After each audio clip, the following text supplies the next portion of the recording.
Hello everyone, আশা করি সকলে ভালো আছেন। সাল্লু ভাই নতুন মুভি নিয়ে আসছে, তো এক্সক্লুসিভ অনেক রিউমার জল্পনা কল্পনার শেষে অফিসিয়ালি নিউজ আসলো মেগাস্টার সালমান খানের আপকামিং মুভি সম্পর্কে। বাজরাঙ্গি ভাইজান 2 কিক 2 বাব্বার শের নানা বাজ উপেক্ষা করে অফিসিয়ালি প্রায় কনফার্ম নিউজ আসলো আপকামিং প্রজেক্ট সম্পর্কে। ইয়ার বাজেট মুভি হবে যেটা ভারত চীন একটি দাঙ্গাকে কেন্দ্র করে নির্মিত হবে। সেই দাঙ্গার সেই ভারতীয় সেনা কর্মকর্তার গুরুত্বপূর্ণ ভূমিকা পালন করছে, সেই রোলে অভিনয় করছে সালমান খান।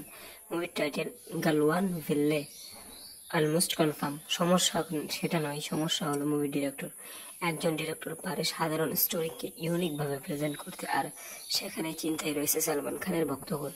সিকান্দারের পরে প্রায় 7টা প্রজেক্ট এসেছে সালমানের কাছে, যার মধ্যে কবির খান, আলী আব্বাস জাফর অন্যতম একজন। অ্যাকশন, ফ্যামিলি, ড্রামা, কমেডি মুভির অফার এসেছে, কিন্তু এতদিন অপেক্ষা করে তিনি ডিরেক্টর হিসেবে ব্যর্থ একজন। মেকা অপূর্ভা নাখিয়ার সাথে তিনি তার আপকামিং প্রজেক্ট শুরু করতে যাচ্ছে আগামী জুলাই মাস থেকে। যদিও তারা মুভির যে ফলাফল তেমন সফল নয়, বড় কোনো অ্যাক্টরের সাথেও তিনি এখন কোনো মুভি করেননি, তবে অনেকের মধ্যে তার মেকিং ভালো। সালমান খানের জীবনের সফল মুভিগুলো বেশিরভাগ হয়ে এসেছে মোটামুটি সফল ও ব্যর্থ ডিরেক্টরের মাধ্যমে। তাই আশা করি অপূর্বা লাখিয়া ভালো কিছু করে দেখাতে পারবে। Hope for the best to Salman Khan.